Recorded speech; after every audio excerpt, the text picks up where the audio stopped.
dans le cadre, c'est là, il est là le cadre, dans le cadre de ma liberté d'expression, je fais ce que je veux et j'imite un japonais. Voilà. Il faut pas venir m'emmerder.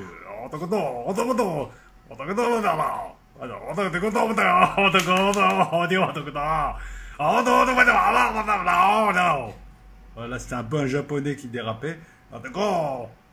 Likez, poussez, les vidéos locaux, super beau. Arigato. Bon les amis, normalement il y a un japonais juste avant là qui vous demande des trucs. Écoutez-le avec attention et gravité. Ce qu'il a à vous dire est très important. Et normalement vous retrouverez le japonais à la fin. Et entre les deux, on va vous parler de l'affaire Farwell. Alors certains d'entre vous connaissent l'affaire Farwell. Hein. C'est une affaire connue et pas connue en fait. Alors je sais. Il y en a qui vont me dire ouais, mais il y a des gens qui ont fait des vidéos sur ça. Déjà, pourquoi, comment? Il y a des gens qui ont fait des vidéos sur tout. Ça n'empêche pas d'autres gens de faire des vidéos sur les mêmes thèmes. La différence, c'est comment ça va être traité. Donc ta question, elle est conne, mais elle est bonne. Eh oui, elle est les deux en même temps. Tu es quelque part, tu es un petit peu, comment dire ça? Elle est intriquée. Non, elle est intriquée. Elle est dans tous ses états. Voilà, c'est l'équation, c'est la question à Schrödinger. Bref, l'affaire Farwell. Pourquoi l'affaire Farwell? Puisque à travers cette affaire, on va voir beaucoup de choses en fait. C'est ça, moi, qui m'intéresse. Puis on va voir aussi comment on nous réécrit l'histoire. Non, parce que tu peux te contenter d'aller à droite à gauche, regarder des sources. Tu peux te contenter de les synthétiser, c'est un petit plus. Tu peux te contenter aussi de les synthétiser en réécrivant à ta sauce, c'est le petit plus. Mais il y a le petit plus et le loco, c'est que je vais vous montrer que l'affaire a été réécrite, qu'il y a des zones d'ombre quand même. Voilà, donc toujours pareil, ne pas subir le truc, mais essayer de le comprendre, de le mâcher, de le digérer, de le régurgiter, de pousser de la guerre. Oh, non, je vais me calmer. Non, c'est sérieux en plus. Non, mais l'affaire Farwell, c'est super important. Hein. Ça a joué sur ton avenir. Si on en est là aujourd'hui, c'est un peu grâce à Vetrov. C'est le nom du type. On a coutume de dire dans le renseignement que pour recruter quelqu'un, pour débaucher quelqu'un, tu utiliseras le terme que tu veux, pour recruter quelqu'un dans le camp de l'adversaire et le faire travailler avec toi, il faut jouer sur 5 trucs. 5 grands trucs, 5 grands leviers, 5 faiblesses humaines, me diront certains, et ils n'auront pas tort. La première étant l'ego, l'orgueil. Le gars se dit mais qu'est-ce que je fais là, je mérite mieux, etc. Et puis on joue sur ça pour le débaucher et puis pour le faire passer de l'autre côté. Ça s'est vu, ça s'est fait. Hein. La vengeance. Je suis là, ça fait 50 ans que je sers la Russie ou les USA, on me prend pour un con, je suis mal payé, tout le monde passe devant moi, c'est dégueulasse, c'est les fils de gradés qui... La vengeance. Ou alors attendez, ces salopards ils m'ont pas nommé, attends je vais me venger, je vais aller voir les gars en face, je vais tout leur donner, tu vas voir ils vont le payer cher. Ça marche aussi. Plus tu t'es impliqué, plus le sentiment de vengeance peut être fort. Lorsque tu as l'impression de subir une injustice. Alors tout ceci, je vais pas vous les illustrer là parce que ça pourrait être une vidéo longue mais c'est pas le but non plus. Elle est non exhaustive, hein, elle n'a pas la prétention d'eux. Donc je pourrais détailler, vous donner des affaires, et puis on verra des affaires quand je jouer sur ces deux ressorts. Mais pour l'instant, on va poursuivre. Le troisième ressort, la troisième faiblesse, c'est l'appât du gain. Tout simplement. De tout temps, il y a eu de l'espionnage. Et de tout temps, il y a eu de l'espionnage parce qu'il y a eu des gens qui voulaient quelque chose. Et ce quelque chose, très souvent, était de l'argent, des femmes, du pouvoir, quelque chose. Voilà, l'appât du gain, c'est pas forcément. Les femmes, on en parle, les femmes ou les hommes, hein, parce qu'on a vu aussi les deux, puis voir les deux aussi. Hein. Peu importe, on va dire le sexe. Voilà, comme ça sera plus complet. Ça regroupera toutes les catégories de trahison dues à cela, dues au sexe. Les fameuses hirondelles russes, les fameuses nanas du KGB, d'autres aussi. Les Israéliens utilisent beaucoup les femmes, moins les Français, plutôt pour les utiliser en couple. Pour faire les officiers, hein, parce que quand tu utilises une femme, ça implique quand même qu'elle joue le rôle, quoi. Et je te fais pas de dessin, en général, elle n'est pas là parce qu'elle est intelligente, elle est là pour ses atours, donc elle va jouer un rôle, il faut qu'elle y aille à fond. Voilà, donc tu as des services qui arrivent à recruter des nanas qui sont prêts à aller jusque-là, et d'autres non. Mais en tout cas, ça marche. Ça, voilà, tu vois, des exemples, il y en a tout plein. Hein. Ça pourrait être l'Israélien là qui bossait à Dimona, qui a tout balancé, qui s'est fait récupérer parce qu'une femme l'a séduite à Rome et l'a ramené je ne sais où. Je rentre pas dans le détail, ou l'a amené à Rome et il s'est fait enlever, il s'est retrouvé en Israël, ça a dû lui faire bizarre. Le cinquième levier, le cinquième truc, la cinquième faiblesse humaine, c'est l'idéologie. Eh oui, des gens nés dans un camp qui estiment plutôt appartenir à l'autre camp, penser comme l'autre camp, vouloir que l'autre camp réussisse. Ben, Farwell, c'est-à-dire Vetrov, ces 5 faiblesses-là et bien d'autres choses encore. Donc voilà pourquoi je me permets de sortir cette histoire et de la mettre en exergue plus qu'une autre. C'est parce que vous allez voir que c'est du gros morceau, qui n'a pas duré longtemps, mais c'est du très gros morceau. Et puis on aura un concentré, voilà, de tout. De la médiocrité humaine, de la bêtise humaine, de l'intelligence humaine, de tout. De l'homme. Très souvent, histoire d'espionnage. Alors moi, j'aime pas ce terme, je préfère renseignement, mais sur ce coup-là, on va parler d'espionnage. Les histoires d'espionnage, c'est des histoires d'hommes et de femmes. C'est des histoires de vie réelle. C'est pas James Bond, c'est pas Jason Bourne, c'est pas tout ça. Ça, c'est du cinéma, ça n'existe pas, c'est pas possible. C'est impossible. Et ça serait possible techniquement, physiquement, qu'ils procèdent pas comme ça marche pas comme ça. C'est un monde feutré, c'est des gars qui se mitraillent pas, voilà. Et puis il y a agent et agent aussi. Avec Vetrov, on va voir qu'on n'a pas un agent du service action du KGB ou du département Victor, je crois que ça s'appelle comme ça, leur tueur, à l'époque dans les années 70, département V comme Victor, ouais. Directoire 5, département Victor, je crois, je suis pas sûr, allez voir, c'est des directoires ce qu'ils ont. Non, Vetrov c'est bon, c'est un gars dynamique, vous allez le voir, mais c'est un type surtout qui est là pour le scientifique et autres, c'est pour la gamberge. Farwell, c'est un modèle du genre, c'est aussi le plus grand succès du renseignement français, connu. Attention. Et vous verrez que l'histoire elle nous est donnée à contre-cœur et avec des filtres.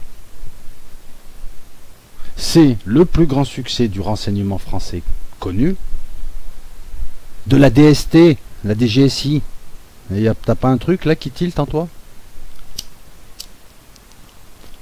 La DGSI, c'est le contre-espionnage, entre autres, et puis c'est l'écoute un petit peu aussi de la population, c'est la surveillance à l'intérieur du territoire.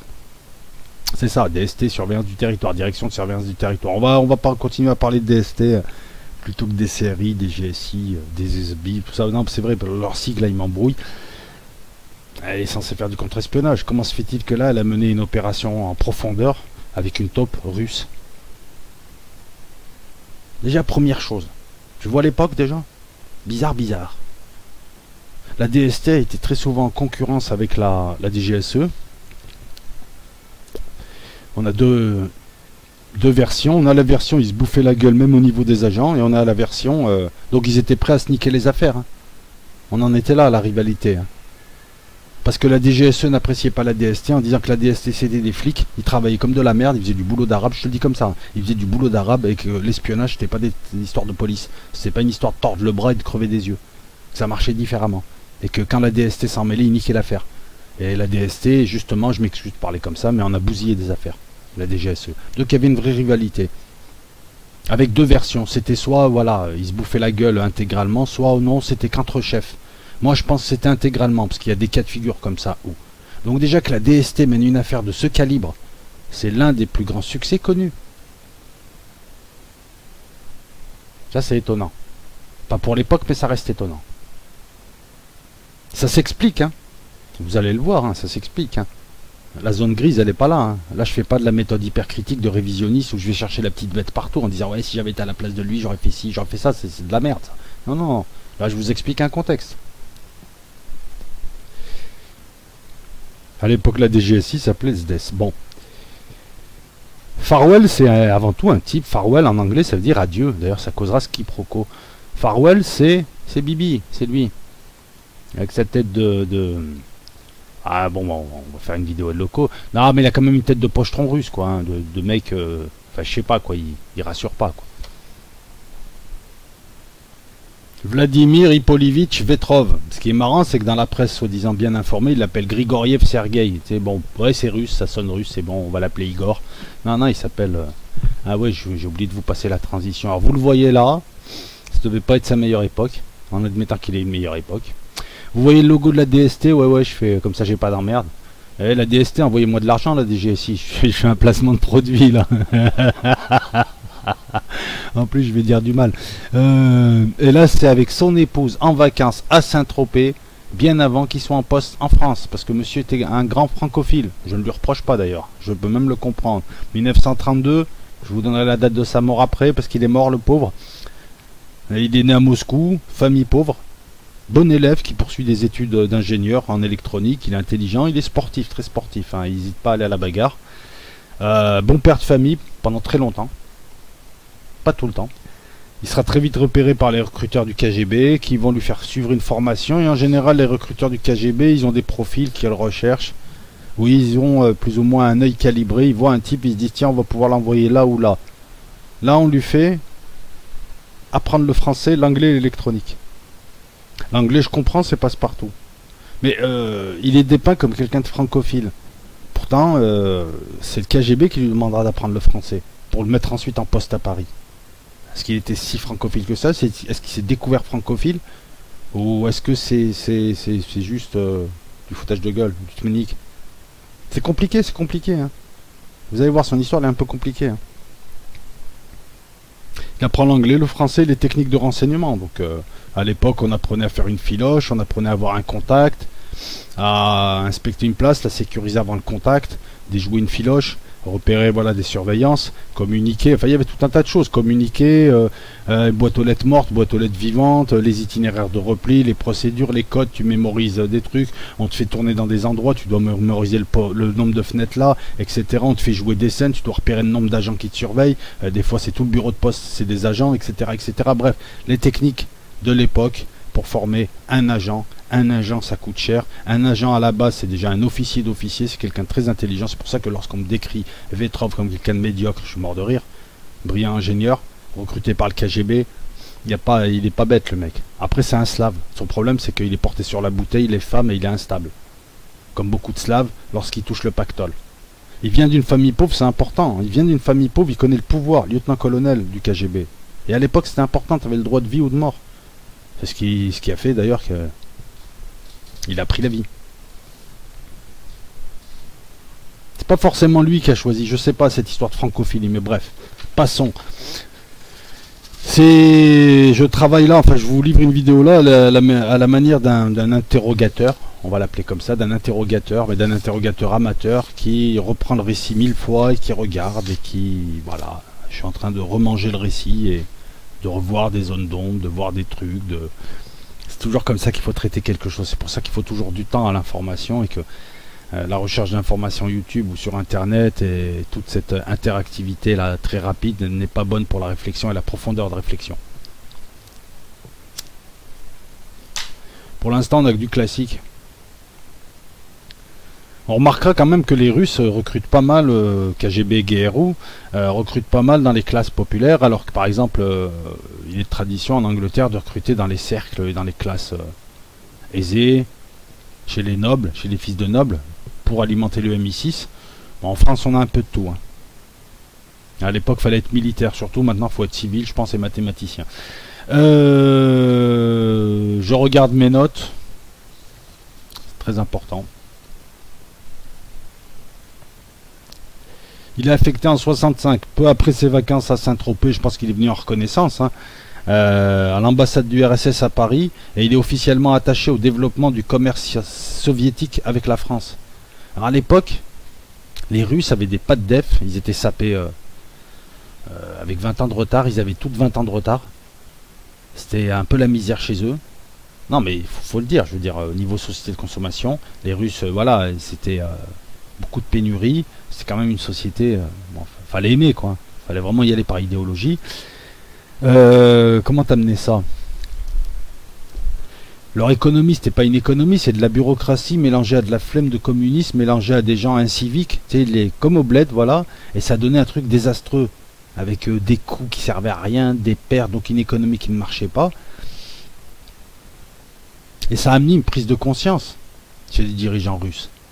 Eh oui, ils avaient un peuple qui n'était pas si éduqué que ça, qui le tenait par la peur, qui était pauvre, qui voyait les autres. Hein. Bon, à l'époque, il y avait vraiment un mur. Hein. Tu voyageais pas comme tu voyages maintenant. Tu n'avais pas, tu vois, pour avoir des images de Russie, des fois, il fallait 1 an. Tu les avais 2 ans après. Quand on disait que le pays était fermé, il était vraiment fermé, etc., etc. Donc, Ça limitait la casse, mais à partir du moment où les Russes ont vu comment les gens vivaient ailleurs, ils se sont dit qu'est-ce que c'est que cette idéologie de merde qui crée plus de pauvreté qu'autre chose, et les mecs qui nous font peur, parce que la Russie a connu quand même des années. Non mais je dis ça là pour ceux qui connaissent pas l'histoire. Pendant des années les mecs ils chiaient dessus dès qu'on tapait chez eux parce que tu pouvais mourir pour un rien et c'était pas sous Staline, sous Brejnev aussi. Voilà pour tous ces gens là, Poutine, moi j'ai connu des Russes. Dans ma famille on a connu des Russes. Dans ma famille j'ai des oncles et tout qui sont allés en Russie. C'est dans les années 70. Voilà c'est bon. Je veux dire à un moment donné tu peux être bon. On critique les Américains tout ça mais voilà la Russie fallait aimer pour vivre là-bas. Non, mais je vois maintenant des gens qui te refont l'histoire. Donc, je le dis aussi pour qu'on comprenne un peu plus l'homme aussi. On n'est pas dans une histoire de vulgaire traîtrise. Il est affecté en 65 à l'ambassade du RSS à Paris, officiellement comme attaché au développement du commerce soviétique. Donc, la Russie, je vais le préciser là, la Russie utilisait notamment ses ambassades, tout ce qui était diplomatique, quoi, toutes ces ouvertures diplomatiques pour placer un maximum d'agents du KGB, du GRU, qu'il mélangeait à des diplomates. Donc tu avais des délégations énormes, disproportionnées pour le pays, très souvent. Ça finissait en expulsion, avec beaucoup de gens du KGB. Et les missions commerciales faisaient partie de ces services qui utilisaient justement. Tu avais deux types d'agents du KGB, ceux qui allaient bosser, on les mettait souvent là. Et puis tu avais l'attaché militaire, tout ça qui était là pour faire le leurre et pour que tout le monde le piste, alors que lui il allait rien faire du tout, de toute manière à part les cérémonies. Et tu avais aussi, chez eux, tous les boulots de loufia, chauffeurs, tout ça, c'était des mecs du KGB qui surveillaient les autres gars. Faut savoir aussi que la Russie c'était tellement pourri d'y vivre, voilà je te le fais rapide, hein, on va pas rentrer dans le détail, c'était tellement naze d'y vivre dans ces années-là, que le fait d'être diplomate à l'étranger, être haut fonctionnaire à l'étranger, c'était super. Ça leur permettait de voir autre chose, de souffler. Le problème, c'est que quand tu étais affecté à ce genre d'ambassade ou de mission diplomatique ou mission commerciale, tu étais surveillé par des types, tu ne devais fréquenter que les Russes du groupe. Donc je t'explique pas avec des grosses d'1m50 qui étaient là, qui étaient méchantes et qui surveillaient tout le monde, c'était ça, c'est bon. Les bombes atomiques russes, il n'y a pas que ça. Hein, s'il te plaît, des grosses d'1m50, il y en a aussi plein. T'avais pas de devise. T'étais dans une ville comme Paris, t'avais pas une thune, tu étais diplomate, tu pouvais pas sortir, tu pouvais pas boire un coup, t'avais très peu de contacts, t'étais hyper surveillé. Mais tu soufflais un peu, tu voyais un peu autre chose que la Russie, la Loubianka, chez Félix Dzerzhinsky. Non mais parlons vrai aussi. Attaché au développement du commerce soviétique, c'est clairement le numéro 1 de chef des espions visible du coin. Donc là à Paris. Qu'est-ce qu'il fait là-bas? Ben, c'est simple, il tourne, il visite, il fait du relationnel, il tâte le terrain, il repère des choses, et il occupe les agents de la DST, lui et tout un tas d'énergumènes, pendant que des types bossent réellement, et pendant que les illégaux aussi, c'est-à-dire, alors là vous avez des agents qui sont, c'est des légaux, parce qu'ils sont couverts par quelque chose pour être dans un pays, vous avez les illégaux qui rentrent, qui ont un, ça peut être un mécano, ça peut être un touriste, ils rentrent pour une mission bien précise. Ceux-là, ils ont un peu plus le champ libre. À l'époque, pour surveiller un type, il fallait 20 types.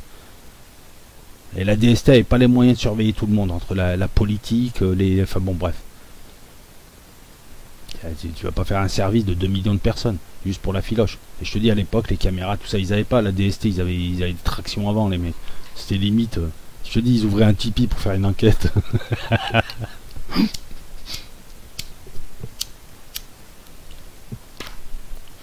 Son taf là-bas, ouais, c'est recruter des gens, repérer des ingénieurs français, proposer des bourses d'études à l'université Patrice Lumumba, et puis petit à petit commencer à dire aux gars, ouais t'es fauché et tout, écoute nous en Russie on aimerait bien que tu nous fasses une étude sur ça, en plus t'as le droit, c'est autorisé, et puis petit à petit il repère des ingénieurs, je sais pas, le mec il a pas une thune, ou je sais pas, il baise à côté, sa femme doit pas le savoir, enfin il trouve toujours une technique, il commence à le voir tranquille, il commence à le travailler, alors c'est pas lui qui fait ça, c'est d'autres, mais bon, lui il gère tout ça.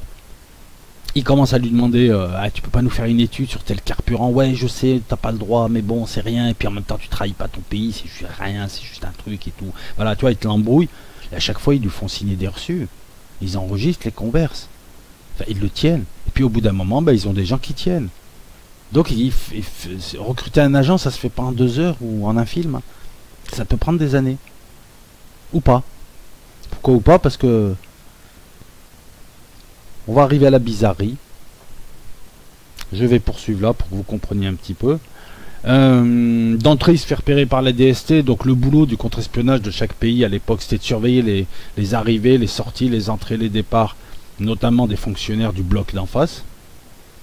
Repérer les affectations, essayer de connaître les organigrammes. Tiens, il y a le général Poliakov, il est parti, il a été remplacé par un tel, mais c'est bizarre, lui, pour repérer les éventuels agents déjà à pister.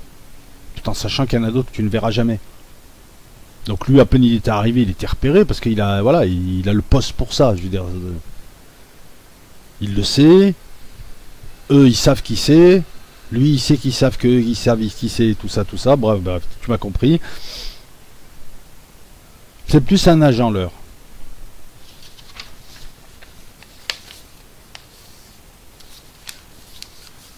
Alors je lis. Et il est ami. Dès 65, on voit apparaître le fameux Jacques Prévost, au cadre chez Thomson CSF. En général, les services de renseignement, ce que n'est pas la DST, les services de renseignement ont créé des boîtes ou ont des boîtes amies où elles peuvent placer leurs gars, même leur chef à la fin. Ça peut être la Société des autoroutes de l'Estérel, ça peut être Elf, Total, toutes ces boîtes-là, Thomson, Matra, tout ça. Tu as des anciens des services, c'est-à-dire des types des services. Il a 70 ans, c'est un ancien général, voilà. Ce Jacques Prévost, il est décrit par la DST, mais alors là, vous allez voir que la DST, en fait, l'histoire, elle est simple. La DST était carrément un service d'espionnage à l'époque. Moi, c'est ce que je suis Baudor, c'est ce que j'ai découvert.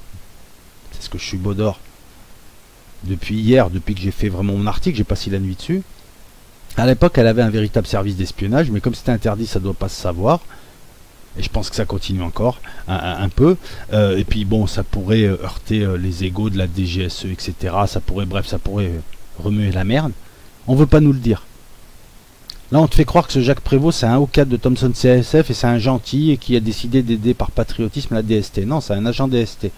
Le problème, c'est que vu où il est placé, c'est forcément aussi une couverture des GSE. Donc on veut pas nous dire que la DGSE était dans le coup. Ça c'est moi, c'est ma libre interprétation. On te fait croire que ça a été caché. Mais il y a un truc qui va pas. Jacques Prévost, au cadre de Thomson CSF, qui fait des affaires en Russie et qui voyage, ça c'est la couverture typique d'un agent français du SDES. Et la DST l'a fait bosser pour eux, en disant c'est un pote. Non, c'est juste un pote. Ça pue du cul. Là, je le dis comme je le pense. Il aurait été un agent DST occasionnel.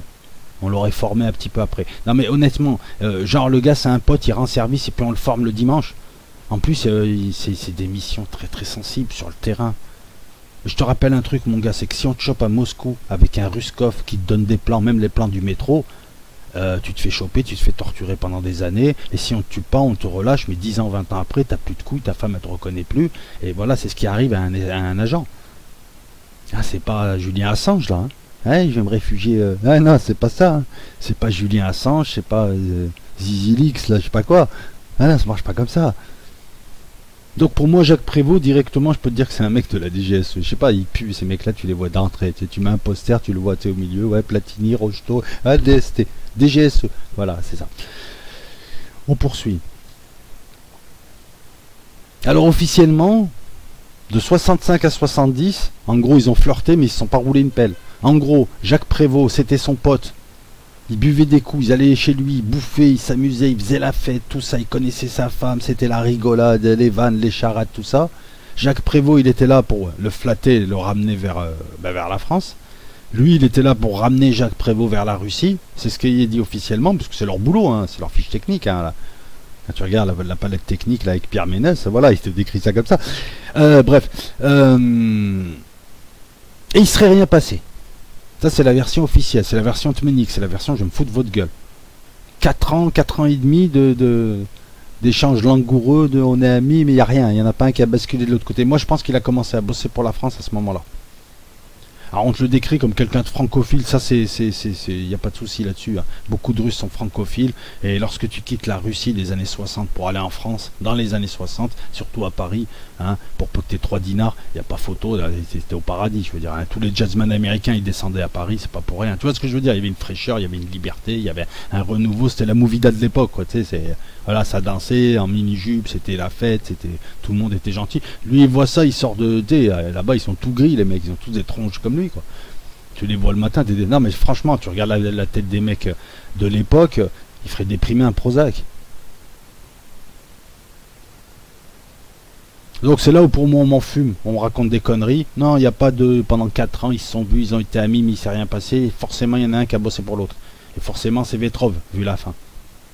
Il bossait déjà. Ou il allait bosser déjà. Ou l'autre, il l'a accroché, il l'a serré. Voilà, il a serré, il a eu son 06. Et si. Parce que quelquefois on se dit ce gars-là pour l'instant il nous fait il nous apporte 3-4 pépitos mais il est trop exposé pour qu'on puisse prendre son information des ambassades parce que sinon ils vont savoir que c'est lui. On va attendre un petit peu puis ce gars-là il est amené à faire carrière et si on peut lui donner un coup de pouce en plus, enfin à l'époque il pouvait pas, il va faire carrière et peut-être qu'un jour il sera dans un poste super bien dans 15 ans et on se rappellera plus qu'il a été en poste en France et à ce moment-là, réactivage. Alors là on nous fait croire qu'ils sont repartis bons amis à la vie à la mort mais qu'il n'y a rien. Non, moi je pense que c'est un agent français qui a été recruté à l'époque. Après, qu'est-ce qu'il a donné à l'époque? Il n'a pas dû nous donner lourd. Et on a dû investir pour l'avenir. C'est la DST qui fait ça. Et là, c'est un véritable travail d'une centrale de renseignement. Pas seulement en raison de la nature de la mission, mais en raison de la délicatesse de la mission. Parce que là, c'est du chaud, là. C'est mission pas facile, là. C'est, non, c'est... ouais, c'est Tom Cruise, comme il dirait Aimé Césaire. C'est Tom Cruise, là, qu'il faut envoyer. À la fin de son séjour, il est russe, hein. Donc à la fin de son séjour, il est raide bourré, parce que lui, il aime les femmes, raide bourré et tout, il est raide bourré. Il défonce sa voiture de service en rentrant à l'ambassade, un soir. Alors là, normalement, c'est fin de carrière. C'est fini, c'est direct Sibérie, direct Kamtchatka, tu vas avec les ours, tu te débrouilles, on veut plus te voir. Il appelle en précipitation Jacques Prévost, qui est devenu là son ami. Bizarre. Pendant 3 ans et demi, c'était pas son pote, alors qu'ils se voyaient tout le temps, mais là maintenant c'est devenu son super ami. Oui, c'est crédible, mais c'est pas crédible, tu vas comprendre. Il lui explique, je vais me faire défoncer, tout ça. Le gars, il arrive dans la nuit, je crois, ou très vite. Il réussit à trouver quelqu'un qui répare la voiture de manière à ce que l'accident ne se voit pas. Elle était complètement disloquée, la voiture. Je veux dire, il aurait mieux valu en acheter une autre. Jacques Prévost paye de sa poche parce que l'autre, il a pas un rond, il est diplomate russe dans les années 60 à Paris. Et tout se fait tranquille et personne s'en rend compte à l'ambassade. Et donc à partir de là, ce serait noué un big love, une grande amitié, une dette de reconnaissance, tout ça. Alors ce qui est vrai, c'est qu'effectivement, ce genre d'incident l'aurait rapatrié immédiatement en Russie, on l'aurait affecté au fin fond de la Sibérie, on lui aurait laissé son grade, peut-être, mais on l'aurait affecté dans l'autre bout du monde. En face, il y a des ours, et il y a des otaries, et il y a 3 Chinois. Genre frontière avec la Mongolie, un truc comme ça, quoi.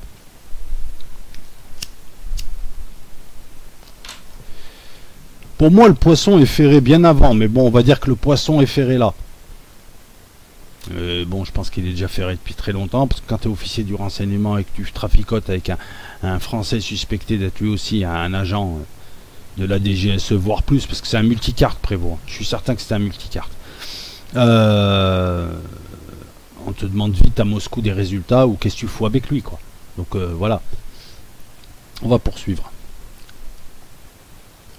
Mais c'est normal, hein. Vous voyez là, on a quelque chose d'intéressant lorsqu'on lit au-delà des fiches Wikipédia et autres. On voit aussi qu'en réécrivant l'histoire, il continue quand même à préserver les secrets de fabrication. C'est ça qui est intelligent. Puisqu'on les utilise encore, ces secrets de fabrication. On ne veut pas encore expliquer ce qui s'est passé réellement. Parce que si on t'explique ce qui s'est passé réellement, et si tu as en face de toi un type qui sait décrypter et prendre l'info qui l'intéresse, il a une technique, il a le petit savoir-faire qui a été fait à ce moment-là. Ça lui permet, cette information lui permet de mieux lire l'adversaire, de mieux le connaître intimement, d'être l'adversaire et donc d'anticiper maintenant. Donc ce que je suis en train de dire, c'est que si on nous a pipoté, c'est aussi normal qu'on nous ait caché des trucs. Moi je suis content juste d'avoir eu une lecture analytique et de me rendre compte que cette affaire que tout le monde récite bêtement, là je suis en train de te la présenter avec un angle très critique et sous un autre angle, en mettant le doigt sur des zones d'ombre. Zones d'ombre nécessaires et légitimes, on est dans le renseignement. On va poursuivre.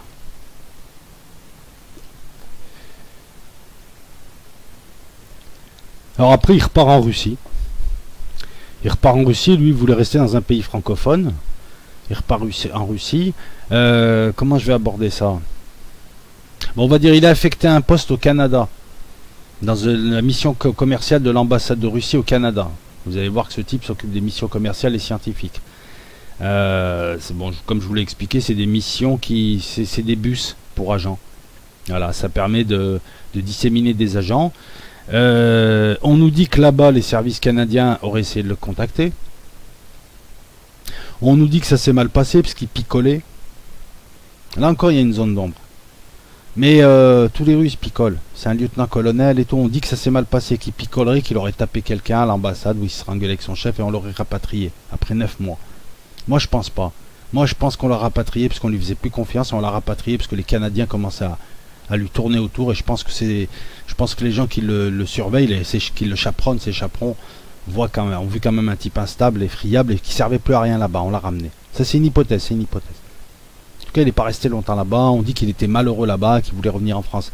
Écoute, moi, de ce que j'ai compris, alors, que ce soit les agents de renseignement que je ne connais pas, ou que ce soit des diplomates, j'ai connu beaucoup d'enfants de diplomates, c'est véridique hein, ce que je te dis, j'ai connu beaucoup d'enfants de diplomates, j'étais dans un lycée d'enfants diplomates, un lycée diplomatique, entre autres, hein. Il n'y a pas que là où j'en ai connu, et ils m'expliquaient un peu ce que faisaient leurs parents, tout ça, un jour ils étaient consuls selon le pays, ils pouvaient être ambassadeurs ou consuls, ils tournaient, etc., ils pouvaient plus revenir dans un pays, etc., etc. Mais on m'a toujours plus ou moins laissé entendre qu'il y avait des postes plus intéressants que d'autres dans les affectations. Hein, parce que tous les diplomates ne sont pas, tous les ambassadeurs et consuls par exemple, tous les diplomates ne sont pas affectés à la même enseigne. Il y a un petit mérite. Quand tu es au Canada, tu es content en général. Il y a les USA qui sont pas loin. Tu peux y aller pique-niquer près de la frontière et récupérer des trucs. Il y a tout un tas de choses à faire. Et puis c'est pas la Russie, quoi. C'est pas le Yémen. Non, parce que c'était une des pires affectations pour les Russes, en raison de l'humidité, de la chaleur caniculaire et de l'humidité qu'il y a à Aden. Hein. Je critique pas le Yémen en tant que pays, je critique... Je ne fais que reporter ce qu'il disait à l'époque. Donc là déjà aussi c'est curieux que ce type soit malheureux au Canada. En plus Canada, bon bah ouais, il y a aussi la partie francophone. Enfin je sais pas, c'est assez curieux. C'est assez curieux. Ce qui est important aussi c'est de relater le contexte de l'époque. Alors je regarde si je n'ai rien oublié sur mes notes. Le contexte de l'époque c'est très simple. Et on le saura après. Durant les années 60-70, les Russes sont à la rue. Ils sont à la traîne. Technologiquement, scientifiquement, économiquement. Ils sont obligés de marcher à la trique. Et ils ont du retard. Et ils s'en rendent compte. Et ils se disent, fin des années 60, si on ne fait pas quelque chose, on va être dépassé et on va perdre la guerre. C'était la guerre froide à l'époque. Froide glaciale. Hein. C'était... Ils s'aimaient pas, hein. Il a fallu attendre les années 70 et la détente, dont ils ont profité d'ailleurs, parce que les Russes sont intelligents, ils jouent les tempos. Quand ils te lancent une détente, une perestroïka, c'est pour reprendre leur souffle. C'est parce qu'ils allaient pas bien. C'est attends, enfin cesser le feu. Et pendant ce temps, je regarde mes notes là, parce que c'est assez technique. Je vous demande un instant, je m'excuse.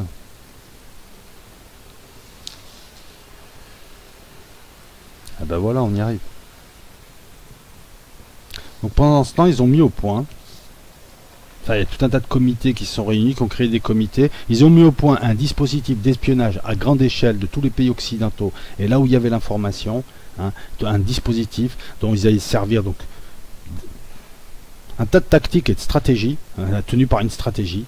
On allait se servir de tout ce qui était diplomatique, tout ce qui était sportif, de tout ce qui permettait d'avoir une ouverture à l'extérieur pour choper des informations et les ramener, pour débaucher des gens et pour récupérer notre retard à moindre frais. Ce qu'ils faisaient là, les Américains le faisaient aussi, les Français le faisaient, tout le monde le faisait. Mais pas à ce niveau-là. Surtout que les pays occidentaux n'avaient pas conscience que les Russes étaient à ce point en retard. Notamment dans des secteurs clés comme la microélectronique. Dans les années 70, ils vont essayer d'acheter des ordinateurs de l'époque qui étaient sous embargo. À l'époque, c'était pas les micro-ordinateurs que nous avions. Hein. Les Russes n'avaient pas de calculateur. Je ne sais même pas s'ils ont un supercalculateur fabriqué avec des composantes nationales. Les Chinois d'ailleurs non plus. C'est des puces Intel. Vous voyez que cette vidéo, elle a un petit lien avec les vidéos militaires qu'on a vues, les transferts technologiques, le fait de copier pour récupérer un retard, pour ne pas avoir de coûts à payer, parce que les Russes étaient pauvres aussi. La bombe atomique, la bombe A, la bombe H, ils l'ont eu grâce à leurs espions, entre autres. Bon, après, il faut avoir la capacité. Mais eux, ils avaient rien. Ils avaient des hangars, ils avaient des types intelligents, mais pas une thune dirigée par des ânes battés. Voilà le problème. En sciences pures, les Russes sont hyper forts. Mais ils ont pris du retard dans tout. Donc à ce moment-là, ils se sont dit, on va créer... Je suis en train de chercher, je m'excuse, le nom du dispositif, parce qu'il y a un nom, avec un service, la ligne X.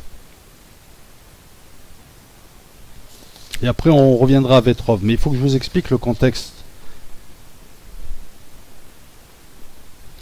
Alors, ce n'est pas là, ce n'est pas là.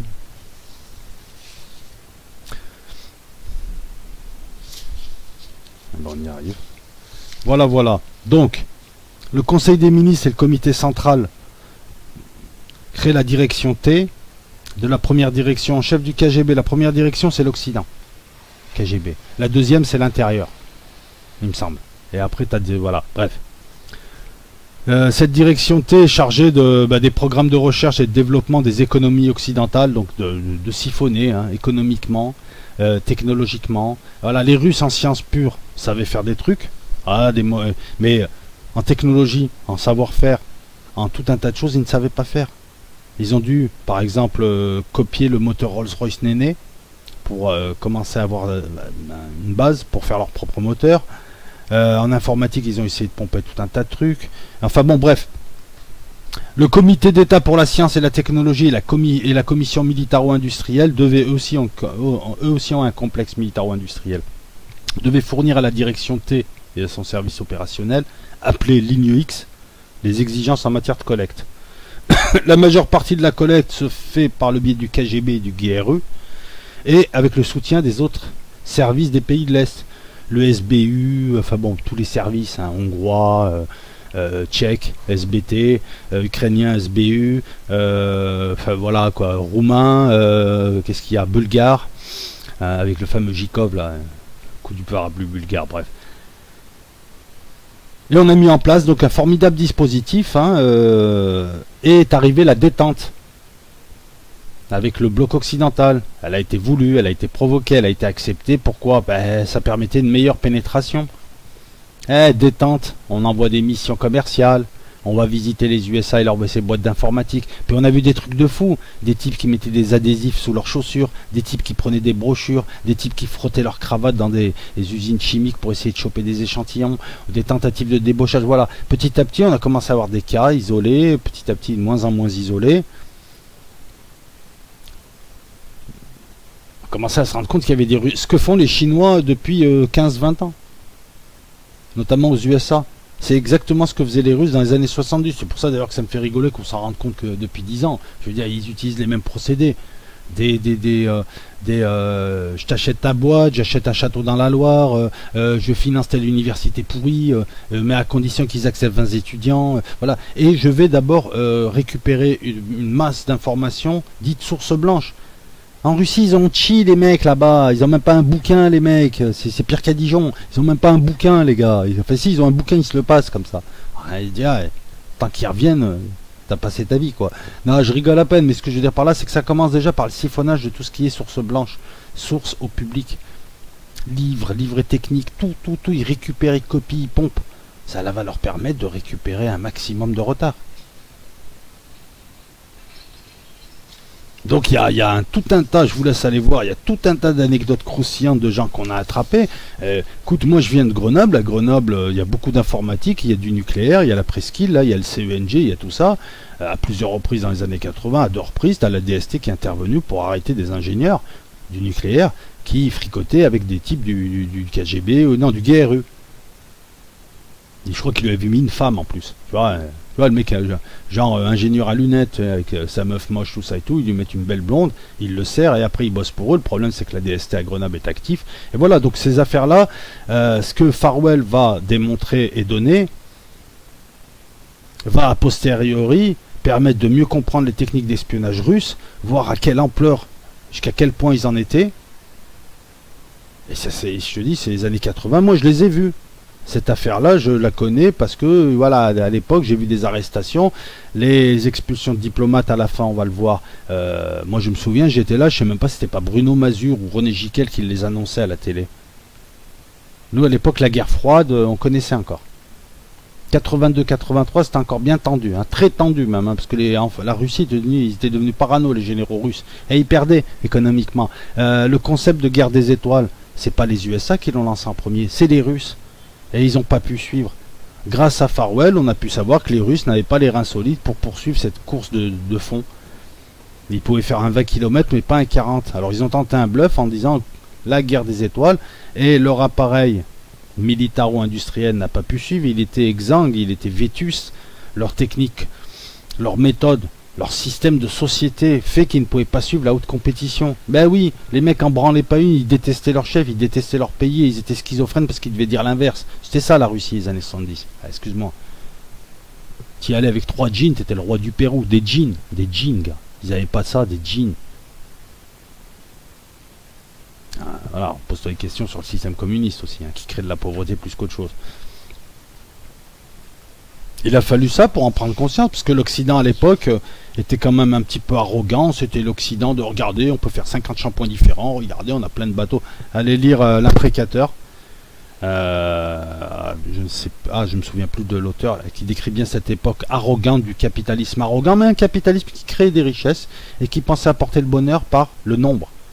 Bon, à l'époque, les HLM étaient vus comme la libération. Bah ouais, les types venaient des bidonvilles, hein, venaient de la zone de Paris, venaient des bidonvilles. Hein. Moi j'ai un père qui a connu les bidonvilles, pas les bidonvilles de la zone, mais d'autres. Les bidonvilles 68, mon père les a connus. Donc quand on te propose un HLM avec les chiottes à l'intérieur, tout ça, tout beau, c'est la libération. Ce qui était vrai d'ailleurs, je veux dire en soi, un HLM c'est bien. Le problème c'est que... Voilà.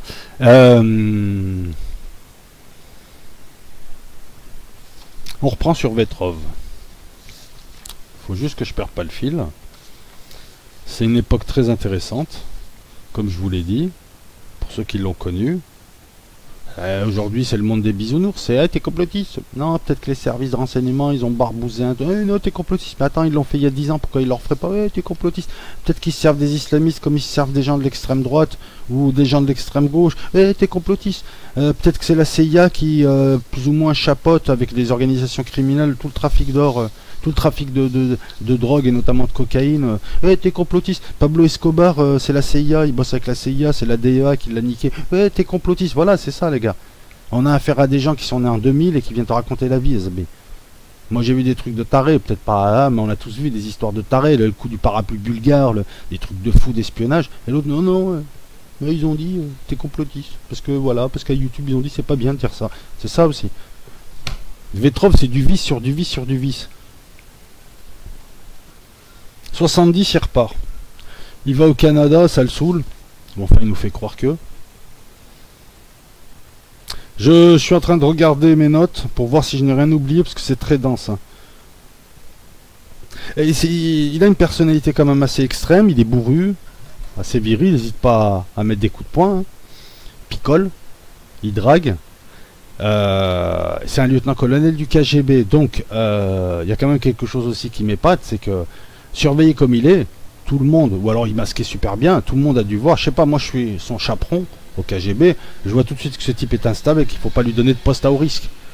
Il vaut mieux le garder au bled, dans une sous-préfecture, parce qu'il est avec des meufs moches autour, parce qu'il va vriller. Surtout que les mecs, voilà, et je suis un service étranger, c'est le premier mec que je suis là, je lui dis ce type-là avec sa tête de pédophile, là, de pédobère, non, c'est bon, lui on va le serrer, direct, il va tout nous livrer, en plus il a des postes intéressants. C'est assez curieux ça aussi, je trouve. T'as des gens qui sont payés pour ça.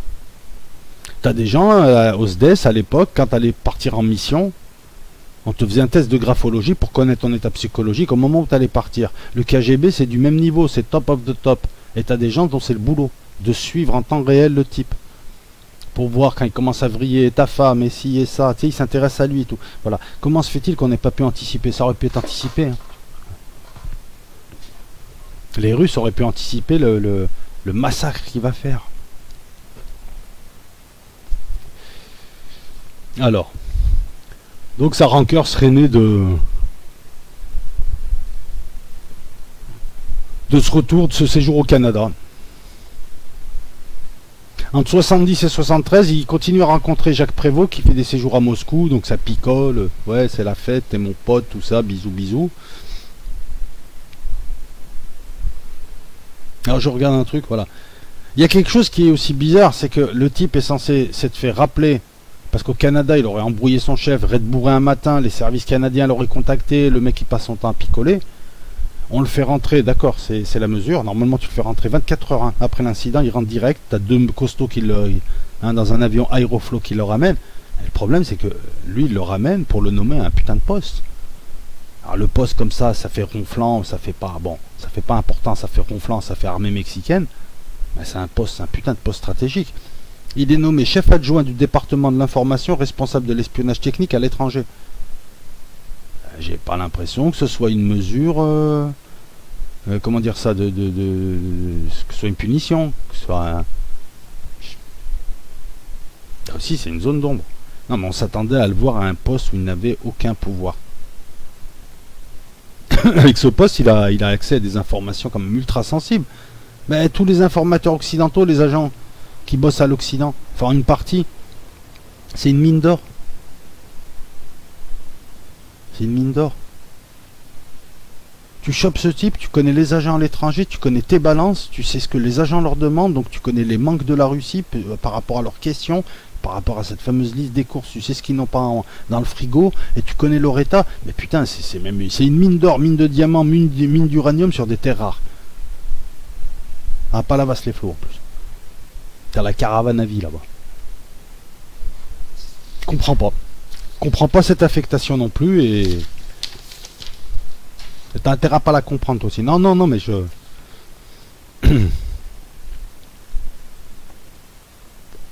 Je parlais tout à l'heure des 5 ressorts pour manipuler quelqu'un et l'amener à vous donner des informations et à travailler pour vous. Il choisit la DST, il dit parce qu'il est francophile. Ok, moi je pense que c'est vrai. Je pense que c'est vrai. Il a refusé les Canadiens quand même. Il te dit que c'est les services français sont les moins surveillés. Les Russes s'en méfient moins. Ils s'axent plutôt sur les services occidentaux. Et la DST est connue pour être la plus rapide, quoi. Voilà, le chef de la DST, c'est Dieudonné, quoi. Les gars, ils te payent moins bien que la CIA, moins bien que le Mossad, moins bien que tout le monde. Donc il l'a pas fait par vénalité, il a demandé de l'argent parce que vous savez que quelquefois il y a des agents, même souvent, qui ne demandent pas d'argent. Alors deux cas de figure, tu as un Jacques Prévost, tu travailles, ou tu as un Antoine Lopez, tu travailles chef d'escale, tu le fais par patriotisme, tout ça, il n'y a pas de problème. De temps en temps, il te paye un bon repas. Un jour, tu croises le ministre, il te sort une médaille, il te la pose, il te l'enlève, il te dit, bon, tu peux pas la montrer, mais elle est à toi. Tu n'as même pas le droit de le dire à ta femme. Non, ça existe tout ça. Hein. Un décret caché, un décret secret, tout ça et tout, comme quoi tu as été nommé, tout ça et tout. Ça existe, ces gens-là, c'est des patriotes, c'est très bien. Il est là, il est de son pays. Et tu as aussi les agents, donc ils peuvent aussi, et ceux-là, quelquefois, c'est le service qui insiste pour les payer. Parce qu'il faut lui donner quelque chose au type. Il faut. Parce que quand tu as un type comme Vetrov, ou quand tu as un agent à traiter, alors Vetrov travaille pour les services français, il n'est pas des services secrets français, on est d'accord. Entre lui et les services, il y a un agent traitant, ou plusieurs, comme on va le voir là. L'agent traitant, c'est pas seulement un type qui va le voir, qui lui serre la main, qui lui paye un coup à boire. C'est son père, c'est sa mère, c'est sa grand-mère, c'est sa copine. C'est tout ce que tu veux. Il le suit psychologiquement. Il doit le connaître à fond pour pouvoir lui soutirer l'information, pour pouvoir lui donner le détail. Parce que quand tu as un mec comme ça en face de toi, c'est un mec tourmenté, un jour il te dira pas tout, le lendemain il va mentir un peu. C'est du psychologique, il faut être psychiatre. Il faut le mettre en confiance, il faut prendre des nouvelles de lui, de sa famille. De temps en temps, tu lui donnes un bifton, tu lui remontes le moral, tu essaies de comprendre ce qu'il te cache, pourquoi il te le cache. T'es son père, t'es sa mère, t'es sa grand-mère, t'es sa copine, t'es le facteur. T'es tout. Tant que tu lui places pas d'usine coin, t'es tout. Enfin, t'es avec lui. Je disais ça pour expliquer quoi? Expliquer que ce type-là était psychologiquement compliqué, que ça allait au-delà de l'alcool, de la vénalité, des femmes, tout ça. Et le reste va revenir. Hein. Alors je lis un petit peu. Donc 70-73.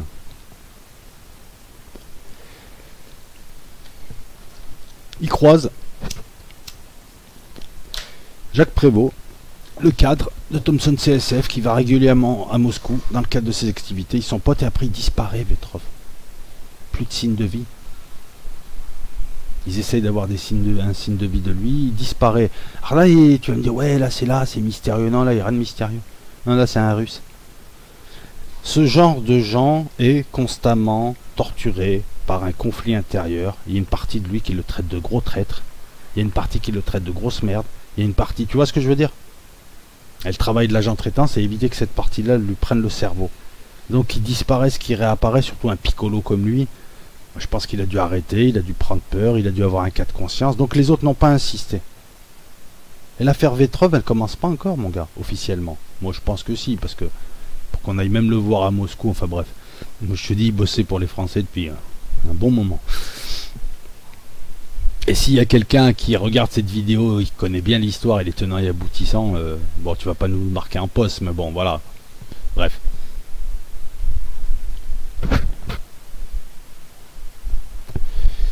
C'est en 80 qu'il reprend vie. Il envoie des messages par le biais de gens à Moscou, à Prévost. Ma femme et moi sommes encore en vie. C'est une histoire de vie ou de mort. Il semble tellement aux abois qu'il va à la foire internationale à Moscou. Il va essayer de choper des Français pour leur faire passer un message à un tel ou à un tel. C'est une super prise de risque là. Hein. C'est limite, c'est une tentative de suicide. Hein. 1980 Moscou. Hein. Foire internationale des industriels. Je pense que tous les stands sont surveillés, tout ça. Enfin voilà, le gars est aux abois. La DST la prend. Techniquement, elle le laisse faire. Elle répond pas. Certains parlent de provocation, te disent les Russes l'ont récupéré. Ben oui, il vient de disparaître 7 ans, il réapparaît en disant viens m'aider, viens. C'est à ça que je vois que c'était un agent français, ils l'ont plus vu pendant un certain nombre d'années, alors qu'il a été renvoyé à Moscou. Je pense qu'à Moscou, ils ont dû l'ausculter, ils ont dû avoir des doutes un peu, ils ont dû dire il est trop contaminé, il est trop francophile, mais bon, il n'a pas balancé, mais il est trop francophile, on va le ramener au bled. Ils l'ont fait disparaître, il réapparaît. Les gars d'en face te disent attends, il l'a retourné, il nous le renvoie, mais cette fois il est vicié. Cette fois il est vérolé. Donc il le laisse faire. Et lui il insiste. Je regarde les notes, j'ai plusieurs séries de notes, parce que j'ai même le témoignage de l'ancien directeur adjoint de la DST.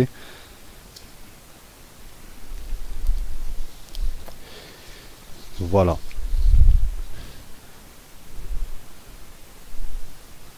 Ah, les grandes réalisations de cette époque, hein, bah, les Russes ont réussi à copier le Concorde, le B-29, la bombe A, la bombe H, le moteur Rolls-Royce, pas mal de choses en informatique. Ils ont tenté tout un tas de choses à l'époque. Hein. En 94, t'as un conseiller scientifique de Gorbatchev qui révélera qu'en informatique et en microélectronique, les Russes avaient encore 15 ans de retard. En 94. Qu'ils n'avaient toujours pas de supercalculateur de fabrication nationale. Et ça, c'était révélateur d'une capacité... qui n'était pas digne d'un État qui se voulait justement à la pointe. Et je vous ai toujours dit que c'est les Américains qui maîtrisaient la microélectronique, les puces. Ouais, parce que c'est le secteur. Tu maîtrises l'informatique et les puces, c'est bon. Les armées, tout marche sur ça, avec ça. Tu maîtrises ces technologies, c'est le roi du pétrole. Bon, ça c'est fait. Je vais vous faire l'histoire de tête parce que les notes commencent à m'embêter.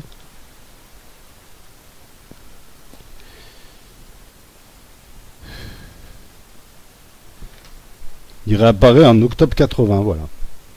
Un premier message envoyé par son beau-frère de Budapest. Ma femme et moi sommes sains et saufs. En décembre 80, un deuxième message à Prévost, où il écrit c'est une question de vie ou de mort. Il tente des contacts à la foire internationale de Moscou. Et il y a attente. Jusqu'à 81. On attend plusieurs mois. Je pense que pendant ces mois-là, on a voulu... J'avais dû avoir un gros cas de conscience, puis ils ont un petit peu essayé de chercher, je pense qu'ils ont peut-être essayé de le surveiller un petit peu, enfin bon, ils ont fait avec les moyens du bord. C'est la DST, c'est pas un service de renseignement, c'est un service de Schmitt, c'est la police municipale qui fait de l'espionnage en Russie. Non, c'est terrible. Donc, même s'ils te disent non, c'est des amis qui nous aident, ils ont leur réseau, mais leur réseau, c'est pas le réseau de la DGSE, et je pense qu'en plus, ils ont dû se servir de gens de la DGSE. C'est marrant qu'on nous cache c'est marrant que 40 ans, je crois, après, facile, on nous cache encore l'implication de la DGSE et qu'on nous cache certaines zones d'ombre. Alors là, la DST, qu'est-ce qu'ils font? En plus, il y a les élections bientôt. La droite, Mitterrand qui arrive, les communistes, le couteau entre les dents. En France, c'est tendu, je l'ai connu, j'avais 11 ans. À l'élection de Mitterrand, le lendemain, t'avais des gens, ils étaient atterrés, ils croyaient que l'armée rouge allait venir. Je te jure, hein. Ça fait rire maintenant, mais... La DST à l'affaire, on décide d'un premier contact à Moscou. Mais il va falloir se couvrir. Alors c'est marrant, la DST, elle la garde un moment l'affaire. Hein. Elle la communique ni à Mitterrand, ni à merde, comment il s'appelle, Giscard, le président, en exercice. Les types, comme je crois que c'est Nart, ouais, Nart, hein, Raymond Nart, ouais, préviennent leur chef. Ça monte à Maurice Chalet, le chef de la DST, qui va voir, qui a atteint un petit peu. Ils font l'affaire, l'affaire se fait. Il y a un contact en début 81. Les élections, elles vont se faire en mai. Et Mitterrand, il sera au courant en juillet 81. Et je pense que c'était parce que les services n'avaient pas confiance en Mitterrand. Et ça, ils ne le diront pas expressément. Mitterrand a été élu, et tout ce temps-là, Giscard, est-ce qu'il était au courant ou pas? On ne sait pas. Moi, je pense que oui. Par contre, Mitterrand, on a attendu. Donc les types ont travaillé l'affaire, ont commencé à avoir des contacts, ont commencé à engager l'affaire. Alors là, c'est la DST, c'est un service de police qui n'a pas vocation à faire ça. C'est des types qui ont la culture du compte-rendu immédiat, c'est-à-dire qui se couvrent toujours, qui rentrent tout de suite à leur chef pour dire, voilà, nous, on vous rend compte, c'est vous qui êtes responsable maintenant, etc., etc. Et zone d'ombre, hein, on est en pleine pipologie, ces types auraient travaillé une affaire, une putain d'affaire sensible, où il faut contacter une taupe russe, en plein Moscou, en 80, hein, où t'as même les arbres, c'est des mecs du KGB, qui t'écoutent, sans réseau, sans moyen, si tu les entends. Pipo, pipo, pipo, pipo, mito. Et encore une fois, je pense que ce pipo, mito et cette zone d'ombre sert juste à ne pas dévoiler véritablement ce que faisait la France et les réseaux français à cette époque-là, leur technique, tout ça, et tu vois, voilà, ben oui, regarde mon ami, par exemple, t'as toujours des bouffons qui viennent te dire, oui, mais la DGSE, elle peut pas intervenir en France, ferme ta gueule. Ils ont créé des décrets pour des bouffons comme toi, ils font ce qu'ils veulent, ces gens. Voilà, demain, s'ils veulent aller pisser en France, et s'ils veulent aller chier en Russie, ils font ce qu'ils veulent. Donc je pense qu'on ne voulait pas montrer que la DST était un deuxième service de renseignement. Rival de la DGSE. Avec ses techniques et ses méthodes. Méthode de flic, hein. Flic ou voyou. Hein. Mais là, c'est chaud, là. Là, on fait dans le chirurgical. Bah, ces types, non, ils vont travailler, ils vont débrouiller l'affaire pendant 6 mois. Imaginons, regarde, est-ce que tu penses qu'un type, par exemple, un directeur adjoint de la DST, comme Raymond Nart, je vous mettrai le nom après, va prendre une affaire aussi sensible, au risque de la foirer, sans prévenir qui que ce soit? Il ne le fera pas, parce que sinon il finit en prison. Pourquoi t'as prévenu personne? Eh ben ils te font croire qu'ils n'ont pas prévenu Maurice Chalet pendant des semaines, parce qu'il aurait été malade, mais t'as pas des remplaçants, c'est comme au bled, quand le mec il est malade, il n'y a plus personne. T'as pas des remplaçants, t'as pas. C'est du foutage de gueule. Quand tu décryptes l'affaire, tu vois que du pipeau. Hein, qui te mettent des couettes sur les trucs, tu sais, comme ça tu vois pas, tu vois des formes de trucs, hein, tu vois la forme du pipeau, mais tu comprends pas tout. Ensuite, Maurice Chalet, il a l'info. Est-ce qu'il a prévenu Giscard? Il te dit que non. Bah attends, c'est ton président. Il aurait prévenu personne, aucun ministre, rien. Ça me fait rire. Et il aurait attendu donc que l'affaire se fasse, donc qu'il y ait des contacts à Moscou. Et là, qu'est-ce qu'on te dit? On n'a personne à Moscou parce que nous, c'est la police, hein, tu comprends, nous, on fait pas ça d'habitude. Mais heureusement, non, on te le dit aussi différemment. Alors tu te mets à leur poser la question, mais et Jacques Prévost, ton pote là? Ton pote qui répare les voitures, qui boit des coups avec des Russes, qui voyage, tout ça. Ah mais non, Jacques on peut pas. Parce que Jacques il fait des affaires avec les Russes, il va pas s'engager sur ce coup, s'il se fait cramer là, il perd tout et Thompson est cramé en Russie. Mais on est malin. Ça sera pas Jacques Prévost, ça sera Xavier Amiel de Thompson CSF. Non, la véritable raison, ils l'ont donné, c'est qu'ils ont voulu préserver Jacques Prévost en prenant quelqu'un que Jacques Prévost a recommandé de sa boîte. Donc en fait, c'est comme s'ils prenaient Jacques Prévost, je veux dire, pour les Russes. Tu vois, même ce genre de pipeau, ce sont les paroles du directeur adjoint de la DST, là, ce que je te dis. Non mais si, je les invente pas, c'est pas un forum complotiste. Ah, il travaille l'affaire, ouais. Donc on a un certain Xavier Amiel, qui fait le facteur là-bas, qui est appelé le trapéziste. Ça a fait un film avec Guillaume Canet et Emir Kusturica, l'affaire Farwell. Donc tu as un type de Thompson CSF qui a un cadre qui soi-disant n'a jamais bossé avec personne, arrêtez de nous prendre pour des cons, qui n'a pas encore été formé hein, pour faire ça. Hein. Non, bah oui, non, tu vous opérez le cerveau du patient et ensuite on vous donnera 7 années de médecine et des années ensuite de neurochirurgie. Mais d'abord vous opérez avec un vent force 12. C'est à peu près pareil. Premier contact. Soi-disant, il aurait été volontaire. C'est genre patriote. Mais si, mais arrêtez de me prendre pour des cons. Non, mais si. Je vous explique pas, les gars. On va pas perdre de longues minutes à expliquer la bêtise de ce qu'ils avancent là. Raymond Nart, directeur adjoint, voilà. Le contact. Premier contact devant un magasin Beriocha. À Moscou. Putain, ouais. Romantique. Ouais, bah après, le gars, il leur donne tout. Parce que le gars, il était à un carrefour où tout passait par lui. Des études, des comptes rendus, des synthèses, tout ce qui était mission scientifique, mission commerciale, mission technologique, tout passait par lui. Les agents, les frais, les machins, tout, les notes de... Il avait tout. Et il leur passait des documents. Et eux, ils commençaient à avoir un stock, mais ils avaient qu'un traducteur. La DST, ah ouais, c'était la loose à l'époque en France. Hein. Ils n'avaient pas un rond, les mecs. Hein. Ils avaient un traducteur dans le service. Et puis, il fallait pas que ça sorte du service. Ah ben non, attends. Alors, ils te disent, il fallait tout couvrir, il fallait pas prévenir la DGSE, mais il fallait prévenir Thomson CSF et deux soi-disant amateurs. Bref, ils ont commencé à avoir des documents, ils ont commencé à les évaluer. Et ils se sont aperçus que le mec, parce que jusque-là, pour eux, c'était de la pipe. Hein. Ils se disaient, les Russes veulent nous intoxiquer, on va voir comment ils nous intoxiquent, on va jouer le jeu. Là, ils ont vu arriver les informations, ils avaient tous la trick, c'était n'importe quoi, c'était la Saint-Patrick. Ils ont vu que le gars, c'était une putain de source. C'était l'or du Transvaal, c'était les diamants de Bokassa. Et ils ont amassé des trucs, parce que le gars, il t'envoyait tout, hein. Il prenait des photos dans son bureau raide bourré, ouais, il était un peu nonchalant. Il sortait, il croisait l'autre, il lui donnait. Alors quand on traite un mec comme ça et qu'on s'aperçoit qu'on a une putain de mine d'or, mais que le type il est imprévisible, il peut tout faire envoyer boule dinguer, on lui met un vrai agent. Alors Xavier Amiel, le trapéziste, hein, qui jouait l'illégal sans lettres, va le traiter. T'as aucun service, t'as un volontaire qui vient d'une grosse boîte qui traite un agent pour une affaire aussi sensible. Un agent, enfin une recrue de cette valeur, elle est traitée par un agent. Et un putain d'agent qui a 50 ans de métier, c'est limite le Père Noël. Que tu lui envoies, c'est le Père Noël ou le Fils de Dieu. Et là, il t'a envoyé un mec, ça tient pas la route. Parce que ce gars-là, ça fait partie du réseau qu'on veut pas dévoiler, pour différentes raisons, parce que... faut garder le secret à vie, moi je pense, hein. T'écris pas des livres à la fin. Et Amel, Prévost, c'était des multicartes qui travaillaient pour la DGSE et qu'on a prêté à la DST. Ou qui travaillaient pour la DST. Enfin, il y a une magouille, il y a un truc, quoi. Il y a un truc.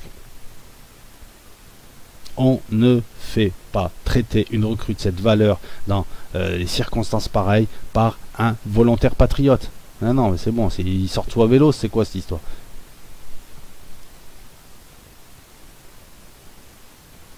Donc Chalet est prévenu tardivement, et il leur dit rien. Bizarre aussi. Hein.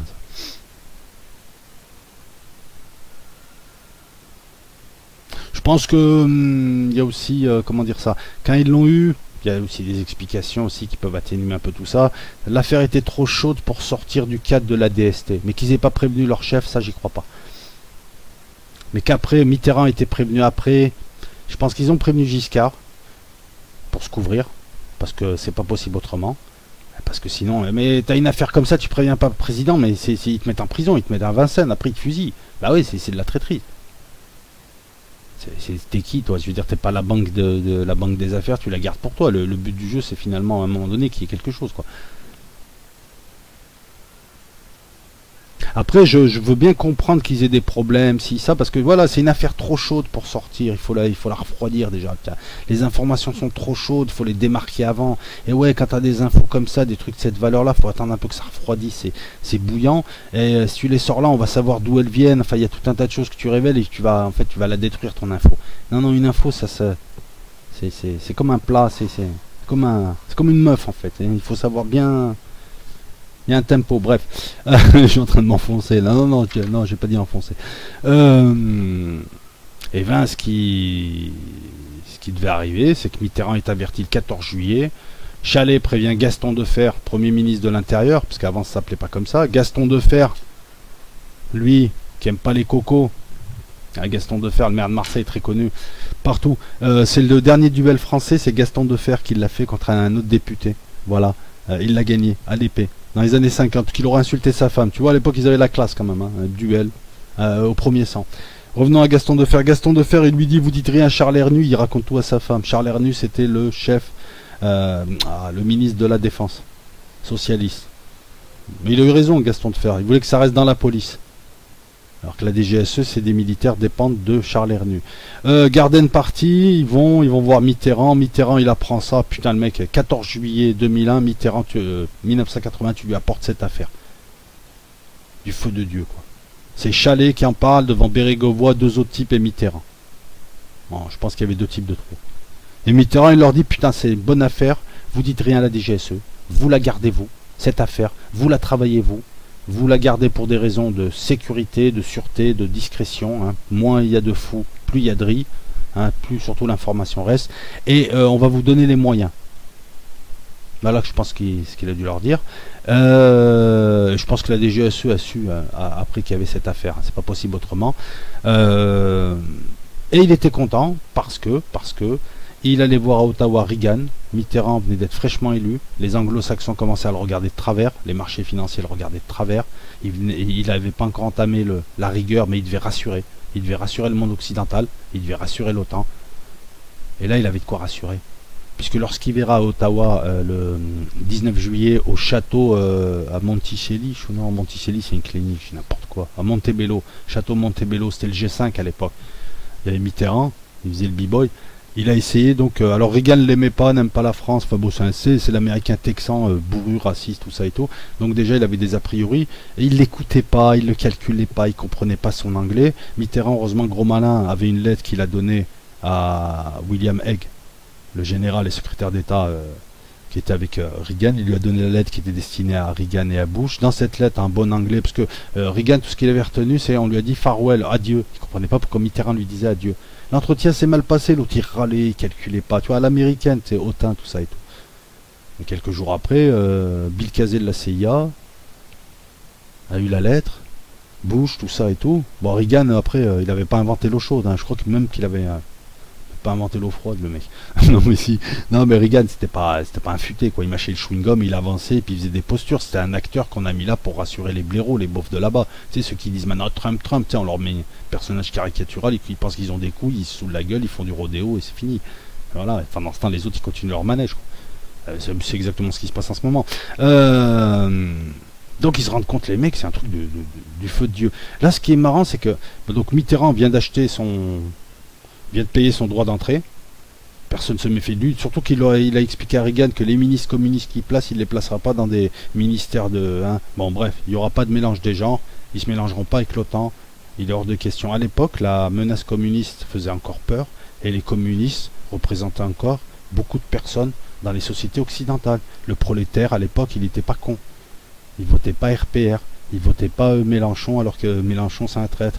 Enfin là il vote même plus. À l'époque il votait communiste parce que les communistes avaient un putain de poids et la plupart de excusez-moi de le dire comme ça, mais la plupart des législations favorables aux ouvriers et des droits donnés aux plus pauvres, c'était les vrais socialos et les communistes.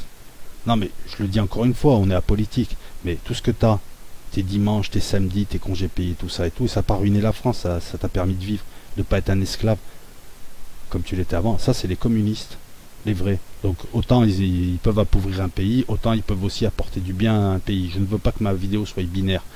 Voilà, je dis les choses comme je les pense. De temps en temps, voilà, j'utilise un peu d'argot, je rigole, je sors des vannes, mais je ne veux pas non plus qu'on pense que je balance des choses à l'emporte-pièce. Donc les communistes français, par exemple, avaient un poids, un certain poids, et faisaient peur, parce qu'on avait peur que l'Europe bascule du côté communiste. On avait peur en France, on avait peur outre-Atlantique, on avait peur pour la France, on avait peur pour l'Italie, on avait peur pour l'Allemagne, on avait peur pour la Belgique.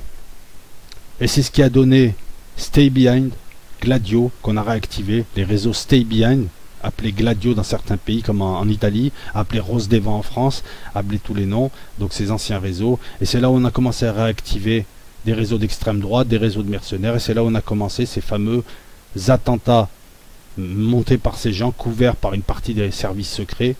C'était les islamistes de l'époque, ça a donné Bologne.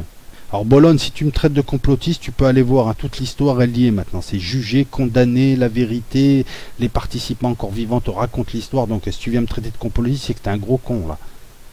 Et on te dit clairement, c'est la loge P2 dirigée par Lucio Gelli, qui travaille avec la CIA, qui a pris en charge cette affaire, qui a sous-traité à des fachos de Bologne, enfin des fachos italiens, qui ont mis une bombe à Bologne et qui ont fait 95 morts. Le but, c'était la stratégie de l'attention, des attentats, les gens ont peur, se tournent vers le gouvernement qui peut passer des lois liberticides et se mettent à taper sur le bouc émissaire. Ça te rappelle pas l'époque dans laquelle tu vis? Toi qui me traites de terroriste, de complotiste? C'était ça. Là, Mitterrand, avec l'affaire Farwell, il arrive. Reagan dira plus tard que c'était la plus grosse affaire du renseignement occidental. Ben, c'est très simple. Hein. Une fois qu'il est pris en charge, Farwell, ça dure très peu. Hein. Ça dure 1 an et demi, je vais te dire même. Hein, parce qu'en 83, je vais te dire. Premier contact le 5 mars 81, Amel Vetrov.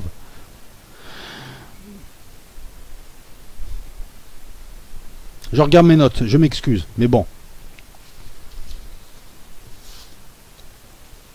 Ça dure jusqu'à 83, ça dure 1 an et demi à peu près. En 1 an et demi, le mec, il te donne 2997 pièces et documents. Il te permet de sortir 450 agents, 150 agents opérationnels dans les missions commerciales, scientifiques, technologiques, qui travaillaient sur ce type de renseignement, plus 150 supports, plus il te donne des noms de services frères, hongrois, roumains, bulgares, tchèques, ukrainiens et autres. C'est des légaux, il te donne des illégaux. Mais pour former un agent, il faut des années. Il a massacré l'opération. Il a détruit l'opération. Il leur a ruiné leur race. Il t'a donné leur méthode, leur manière, les carences, ce qui se passait en là-bas, ce dont ils avaient besoin, ce qu'ils voulaient cacher. Il leur a tout donné. Il a alimenté le bloc occidental entre lui et dans une autre affaire que je te relaterai plus tard, un autre colonel polonais qui a donné les plans de guerre de l'armée rouge, les plans de guerre de bataille atomique qui ont été menés dans les années 80 avec un système de frappe, et en 48 heures ils étaient à Brest. Ces deux-là nous ont sauvés d'une guerre mondiale. Et à l'époque ils étaient méchants des deux côtés, les blocs. Hein. Les Russes aussi, ils n'étaient pas super. C'est lui a fait comprendre à l'Occident l'ampleur de l'espionnage industriel, militaro-industriel, technologique russe, qui était partout, qui était en profondeur, qui ratissait large, qui coûtait de l'argent. On s'est aperçu que toute la défense antiaérienne américaine était aux mains des Russes. On s'est aperçu qu'il y avait un pillage technologique tel que dans les années, fin des années 70, on a commencé à... Enfin, même avant, à partir de Carter, on a commencé à discuter de il faut protéger nos richesses, nos technologies, tout ça, il faut commencer à faire attention. Ce que fait les USA en ce moment avec les Chinois, hein. Tu vois comme quoi l'histoire là, elle a repassé les plats. En se posant des questions sur ces délégations et ces étudiants chinois venus de Chine qui arrivent à 150, qui font des stages dans des grosses boîtes, qui prennent plein d'infos que tu as le droit, hein, et qui vont même au-delà, etc., etc., etc., etc. Ça pose un souci. Qui dit technologie dit, dit suprématie, qui dit suprématie, voilà, tu vois. Parce que là, on est dans une guerre à mort entre deux blocs. Lui, il leur a fait du mal, hein. C'est un agent qui, voilà, c'est pas il a balancé 3 réseaux à la va-vite, hein. Non, c'est pas où il a exécuté quelqu'un. Ah, c'est carrément, il a permis le démantèlement d'un dispositif coûteux qui travaillait depuis une dizaine d'années. Et c'était une sorte de ver dans le fruit dont les Européens ne se rendaient pas compte.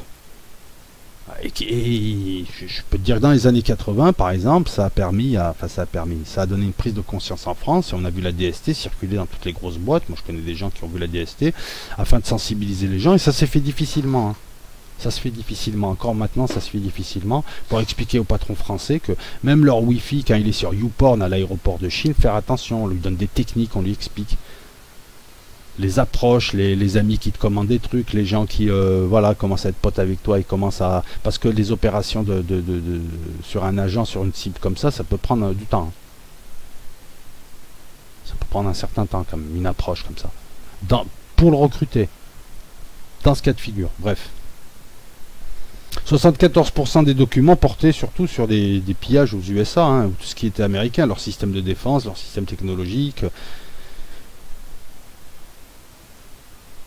Et ça dure. Les Américains ont été avertis, donc alors ça c'est américain. Les Français les avertissent qu'ils ont un putain d'agent, une putain de source qui leur donne tout, une mine d'or. Qu'est-ce qu'ils leur disent? Écoutez, on va vous donner des appareils. Alors ils leur donnent des pellicules spéciales, des pellicules qu'ils utilisaient pour leurs satellites espions. Hein, comme quoi, merci la NASA, puisque l'espace permet ensuite de recycler. Puis ces pellicules, à la fin, tu les récupères dans le civil. Et en disant aux Français, écoutez, on vous donne ces pellicules, ils photographient avec. Par contre, essayez pas de les développer parce qu'il faut un appareillage spécial. Donc vous nous les donnez, on les développe et on vous donne l'info. Donc en gros, tu travailles pour nous avec ton agent, tu nous donnes l'info et on te rend l'info qu'on a envie de te rendre. Alors, à l'époque, les agents français n'étaient pas inféodés, ni le gouvernement français, c'était pas des larbins. Donc ils ont dit, ouais, on va voir, donne tes pellicules. Et puis avec Kodak, les agents français, ils ont réussi à développer les photos. Voilà, et puis il a dit aux Américains, non, finalement ça va, on s'est développé. Donc les autres, ils l'avaient vert, quoi. Tu sais, ouais, ils te font un bras d'honneur, mais bien diplomatique. Puis en leur disant, c'est ma source. Ça veut dire, c'est ma source, si tu veux passer, c'est par moi. Pourquoi? Parce que c'est des infos. Et il faut savoir qu'en service secret, on se donne rien, on se communique des infos, mais c'est donnant-donnant. Il y a ce qu'on appelle les opérations totem. Donc là, c'est un poste épargne, là. C'est un bon poste épargne bien garni qu'ils avaient. Non, même pas, là. Mais non, c'est la banque entière qu'ils avaient. Ils fabriquaient de l'argent, là, avec lui. Les infos qu'ils donnaient, ils auraient pu les monnayer. Donc pourquoi est-ce que tu veux les donner gratos aux Américains avec leur histoire de pellicule de merde? En tout cas, Reagan, les Américains ont reconnu la CIA, et sur ce coup-là, la France a gagné ses lettres de noblesse. C'est la grosse affaire. Ensuite, en 83, on attend un petit peu, et puis on décide des expulsions de diplomates, on décide... Pas tout de suite, mais donc 83, on commence à virer des... on commence à entreprendre tout un tas de mesures. En France, on vire 47 diplomates. Je me souviens de l'annonce à la télé. Ça avait fait une petite crise, parce que c'est rare hein, de virer autant de diplomates. Après, des diplomates russes qui se font virer à coup de 200, En 71, c'est les Anglais qui avaient lancé la mode avec 105 diplomates russes. Je crois que c'était suite à l'affaire des 5, voire des 6 de Cambridge. Je vais vous en parler de cette affaire. Les Russes, pendant des années, avaient placé leurs meilleurs agents à la tête des services secrets anglais. Oui, si. Ça a donné d'ailleurs... le roman de John le Carré, La Taupe, que je vous recommande. Ah mais bien la classe quoi. Non, les Russes en matière d'espionnage, ils savaient glisser des carottes aussi. Ils savaient faire. Ils n'ont pas attendu les Israéliens. En matière de vice, ils savaient faire. Mais avec leur survêtement 1976 Montréal là. On n'a pas expulsé les officiers que Petrov a vendus, si tu veux. Voilà, c'est ce qu'on appelle démarquer l'info. On attend un peu, on commence à prendre des mesures, on commence à changer de cap, on commence à mieux fliquer, et puis à un moment donné, on vire des gens. Mais il ne faut pas qu'on puisse relier à qui que ce soit. Jusque-là, c'est bien. On a démarqué. Le problème, c'est que les Russes, ils sont pas cons. Ils savent que là, il y a eu un changement de tendance. Ils se disent, il y a quelque chose. Et ils se mettent à chercher aussi de leur côté. À commencer à regarder de leur côté. Qui balance? Qu'est-ce qui se passe? Qu'est-ce qui se passe dans l'espace à Dallas? Et Vetrov, il le sait. Et là-bas, il y a la tension. C'est un univers carcéral, comme dirait Solzhenitsyn. L'archipel du Goulag, très très bon livre. Il est alcoolo, il baisse sa secrétaire. Je suis désolé de le dire comme ça, mais c'est vrai, ça va, ça, c'est pas un gros mot. Puis t'es adulte. Il en a ras le cul de la Russie. Pour lui, c'est voilà, bref, c'est un pays qui le fait gerber. Les gens sont vulgaires, il en a marre, il veut rentrer en France, il se sent francophile, il préférait comme il vivait là, c'était beaucoup mieux, tout ça. Et il panique. Il se dit, on va me pécho. Et si on me pécho, on va me torturer. À l'allemande, là, à l'ancienne, tu sais, avec des outils, non, mais si, des pics, des perceuses Bosch, des trucs comme ça. Si, je te promets, une perceuse. Bah écoute, l'une des tortures du KGB, c'était par exemple te percer les dents avec une perceuse et une petite mèche, te mettre un liquide, d'attendre quelques jours que ça se reconstitue et de te les repercer, tout en laissant de l'air à vivre de temps en temps. Tu vois, je te donne un petit peu le programme des tortures. Chez Félix Dzerzhinsky. Pour un type bourré, instable, violent, alcoolique, un peu loser là, hein, sur la fin, pris dans un cas de conscience, il panique. Il panique tellement qu'un jour, dans un parc, dans une voiture, il s'embrouille avec la secrétaire, sa maîtresse, une secrétaire du KGB, une poufiasse. Hein, il est jaloux, je sais pas quoi. Il s'embrouille méchamment avec elle. T'as un type qui s'interpose, c'est un milicien. Un milicien là-bas, c'est un policier. Alors lui qui est censé être lieutenant-colonel du KGB dans des missions scientifiques, il met des coups de couteau comme une racaille au flic, il le tue, il revient, donc sympa, il essaie de tuer sa maîtresse, il lui met 40 coups de couteau. Ah, l'alcoolo, la loose, ça finit en déchéance. quand on le dépeint comme quelqu'un de médiocre du début jusqu'à la fin, non. Mais sur la fin, c'était n'importe quoi. C'était un très bon père de famille au départ, et puis voilà. Et c'est la déchéance. Beaucoup d'espions, de toute façon, à flirter les sommets, à tutoyer, finissent mal, finissent alcoolo, finissent drogués, finissent suicidés, finissent... Voilà, c'est des boulots où tu es en rupture tout le temps. Surtout quand tu es sur le terrain, je te parle pas, tu es secrétaire au DRS. Hein. Si tu es secrétaire au DRS, non. Ou si tu es couturière boulevard Mortier, non, je te parle de gens qui sont sur le terrain surtout. Il prend 12 ans. On l'a pas encore repéré. Il prend 12 ans. 12 ans de camp à Irkoutsk. Enfin, ça caille quoi là-bas. Voilà. C'est Irkoutsk, déjà t'as froid, tu sens les glaçons, tu sens que le camp il est pas fini, que le reste c'est de la neige, et que c'est eux, ils doivent se débrouiller là-bas. Et les apéricubes là-bas, c'est des vrais glaçons. Ça faisait 6 mois qu'il était là-bas qu'on le retrouve. Donc les autorités russes le retrouvent, le ramènent. Pendant 2 ans, ils vont lui faire un débriefing pour voir ce qu'il a donné, ce qu'il n'a pas donné. Il faut évaluer. Parce que là, il s'agit de tout redétruire et de tout reconstruire. Tout détruire les réseaux qui restent pour repartir de zéro. C'est la merde. Donc ils veulent savoir un petit peu ce qu'il a donné pour pouvoir déjà limiter la casse. Donc pendant 2 ans, ils le travaillent. Et quand je te dis il le travaille vraiment. Hein, c'est à la Game of Thrones. Hein. Je pense qu'ils ont dû tout lui faire aussi. Et puis il est exécuté pour haute trahison à la prison de Lefortovo à Moscou. Voilà comment finit l'un des plus grands succès français, même s'il y a des zones d'ombre, même si je pense qu'on nous a pas tout dit. Je pense qu'il a donné beaucoup plus, il a donné des choses, mais ça c'est normal. Ça fait partie du jeu. En matière de renseignement, tu ne sauras jamais la vérité. Sauf si tu vas voir l'émission de Bob, parce qu'il dit toute la vérité. Ah, elle est bonne, elle est bonne, elle est bonne, elle est bonne, elle est bonne celle-là. Voilà, donc ce qu'il faut retenir de cette affaire, c'est qu'on n'a pas eu affaire à un vulgaire traître, mais un drame, parce que le gars ne se sentait pas du tout du système. Une fois qu'il avait vu autre chose, il a vu que son système c'était de la merde. Donc vouloir le dépeindre comme un traître, c'est très très limité, je trouve. D'ailleurs, avec le recul là, je m'aperçois que c'est idéologiquement, je pense que c'est ça, c'est l'idéologie, plus que le reste. D'après les témoignages d'après les rapports de la DGSE, il aurait pu prendre beaucoup d'argent ailleurs. Il n'a pas voulu. Il n'a pas voulu partir aux USA. La DGSE paye quasiment 2 fois moins que les autres. Et il prenait de l'argent parce que des fois on le forçait, puis parce qu'il fallait qu'il vive le gars aussi. Voilà quoi. C'est important. Il vit une telle tension. Le gars il est à Moscou dans un environnement carcéral limite. Il prend des photos de trucs qu'il va donner à un agent d'un autre pays en pleine guerre froide. À l'époque c'est la peine de mort. D'ailleurs il en est mort.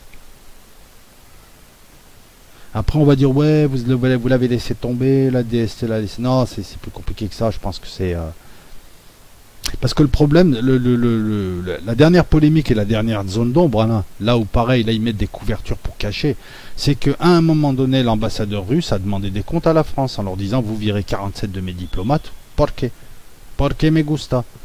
Non, c'est pas vrai. Il leur a dit pourquoi. Et nous avons les débiles profonds du Quai d'Orsay qui sont connus pour être tous des nobles, qui font de l'espionnage comme au 19e siècle, c'est-à-dire des bavards, hein, qui racontent tout à leurs femmes, c'est vrai, hein. Des grosses merdes qui servent de pigeons, racistes, hautains, qui regardent le reste du monde comme au 19e siècle. Donc nous avons l'un de ses représentants les plus intelligents, qui, son ministre c'est Claude Chesson, lui c'est Frank Scheer. Qu'est-ce qu'il fait? Il te montre le document original, enfin la note originale, hein. Peut-être qu'elle a été photocopiée, peut-être qu'elle a été réécrite, mais le document tel quel original, que Vetrov leur a donné pour justifier de la liste des expulsions en leur disant nous avons des agents, vous avez des agents, tout ça. L'ambassadeur russe il voit ça, c'est bon, c'est pas tombé dans l'œil de Stevie Wonder, hein. Et partant de là, ils sont remontés jusqu'à l'autre. Eh ouais, qui peut avoir accès à cette info? Alors il y a ces 20 personnes, et à cette info il y a ces 30 personnes, et à cette info il y a ces 6 personnes. Tiens, lui il est dans les 3 groupes, c'est sûrement lui, on va le faire parler. Je te la fais rapide, c'est ça du recoupement. Et ce François Scheer n'a jamais été reprimandé, rien, alors que c'est une faute. Donc là, encore une fois, je comprends pas. C'est comme si... Je pense que c'est une bêtise qu'ils ont faite. Je pense pas qu'il y avait une volonté de laisser tomber Vetrov, parce que Vetrov, je pense que si la France avait voulu... avait pu, elle l'aurait gardé jusqu'au bout, toute la vie, tu sais. Ah ouais, c'était l'affaire d'une vie, ça. Mais ça montre quand même, voilà... Vous comprenez pourquoi la DGSE ou les gens sur le terrain... n'aiment pas trop que d'autres officines viennent jouer sur leur plate-bande, parce que là, ça suppose de la subtilité. Et le simple fait de discuter avec l'ambassadeur russe et de lui expliquer, de lui montrer une note, c'est pas la note originale qu'il a montrée. Non, c'est juste qu'il a donné l'information qui a permis le recoupement, alors qu'il aurait dû rester plus évasif.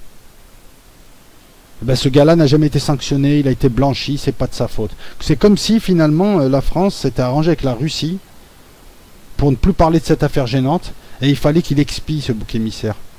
Parce que la France avait appris par exemple qu'en 76, depuis 76, son téléx à l'ambassade de France à Moscou, son téléx d'où partaient tous les téléx de l'ambassade jusqu'au ministère, jusqu'au président, tout ce qui se disait. Ben, le KGB en avait un double. C'est pour te montrer un peu le niveau de... Le KGB à l'époque, ils en étaient à faire des tunnels et à mettre des micro-acoustiques sous les ambassades, et les ambassades devaient ramener des mecs spécialistes en tunnels. Ça, c'est les anecdotes croustillantes de la guerre froide des années 70, tu vois. À l'époque, quand on disait Berlin, Istanbul, Hong Kong, on pensait espionnage, on pensait échange d'espions, on pensait type qui allait négocier, hein, on pensait pas comme maintenant. C'est pour ça que quand je vois Snowden partir à Hong Kong, je suis surpris. Rien que ça, déjà, m'a suffi à me dire, ce gars-là, non, c'est pas possible. Dans les années 50, c'était Berlin-Vienne, et Istanbul aussi encore. Voilà, c'était des villes, voilà. C'était une époque avec ses histoires, ses hommes. L'affaire Farwell, c'est la fin de cette époque. On en sort dans les années 80, on en sort pour rentrer dans une nouvelle époque là, du tout technologique. Tu sais, des films américains où tu as des connes en tailleur, ils ont des satellites. C'est pas ça le renseignement. Si vous voulez vous intéresser au renseignement, allez voir cette époque bénie, quoi. Cette époque bénie qui finit, qui démarre après la Seconde Guerre mondiale, puisque là on avait du renseignement militaire pur. Et qui est en fait une époque qui démarre des années 50 et qui, on va dire, qui finit dans les années 90, avec l'âge d'or, les années 70. John le Carré écrit beaucoup sur cet âge d'or, et donc c'est très plaisant, les techniques, ce qui s'est passé, les anecdotes, les meurtres, les trucs, machin, couverts, ainsi de suite, etc., etc. Pour ceux qui aiment, allez vous intéresser à ça. Puis vous avez des bons auteurs, hein, vous avez des très bons auteurs. Les plus connus, donc c'est John le Carré, c'est Graham Greene. Enfin, moi je préfère John le Carré. Hein. Entre nous, et vous avez par exemple SAS, la De Villiers, lui c'est SAS qui paraissent vulgaires, tu sais, avec toujours une nana à moitié à Walpé avec une Kalachnikov ou n'importe quoi qui est là, hein, ces romans de gare. Et très souvent, parce qu'il était lié à beaucoup de services de renseignement, très souvent c'était des histoires détournées de ce qui s'est réellement passé et qu'on ne te raconte pas. Et là, monsieur qui me traite de complotiste, je peux te dire un truc, c'est que tu as ce qui est raconté, ce qui s'est réellement passé, ce qui se sait, qu'il y a entre les deux, et qu'on te dira pas. Voilà, on va te raconter qu'il y a eu ça, l'information officielle. Toi qui te bases sur l'information officielle et qui est à 8000 km de l'endroit et qui vient nous parler de choses où tu as des gens qui étaient là et qui ont fait l'information et qui te la racontent à toi. Et toi tu viens traiter de complotiste. Je parle pas pour moi, je vous parle d'eux. Je finirai en vous disant que j'ai essayé de traiter cette affaire à ma manière. Il ne s'agit pas d'une compilation d'articles ou autre. J'ai essayé de mettre en exergue donc les zones d'ombre pour vous amener aussi à mieux comprendre comment on doit travailler. C'est pas tout de récupérer des trucs. Toutes ces questions-là, je me les suis posées entre hier et aujourd'hui. Et je continue à me les poser. C'est comme ça que tu peux faire un travail critique. Tu ne gobes pas, tu prends le truc, tu laisses son goût se répandre en toi, ses implications. Voilà, ces implications, le truc, après tu le régurgites, tu le réingurgites, tu le rebouffes, etc., etc. Tu comprends ce que je veux dire? Tu peux pas faire de la profondeur en 3 secondes, parce que profondeur égale temps. Et ou métier. Et là, quand j'ai vu les récits qui se contredisaient, les dates qui se contredisaient, les petites zones d'ombre, connaissant 3-4 petits trucs, 3-4 la mentalité de ce genre de gens un petit peu, hein, de très loin, mais bon, je la connais un peu quand même, il y a des choses qui n'allaient pas. La bise à toutes et à tous. Si vous voulez que je poursuive avec ce genre de vidéo, dites-le moi. Si ça vous saoule, dites-moi pourquoi. Si vous n'avez rien à dire, dites-le moi. Et puis, bah voilà. Et ouais, c'est comme ça. La bise ou pas? Non, je vais laisser mon pote japonais là d'Osaka vous faire la bise. Baby Cart, il arrive. Oh non, non, non, commentaire pour approuver. Likez, poussez, partagez. Allez, ciao, la bise à tout le monde.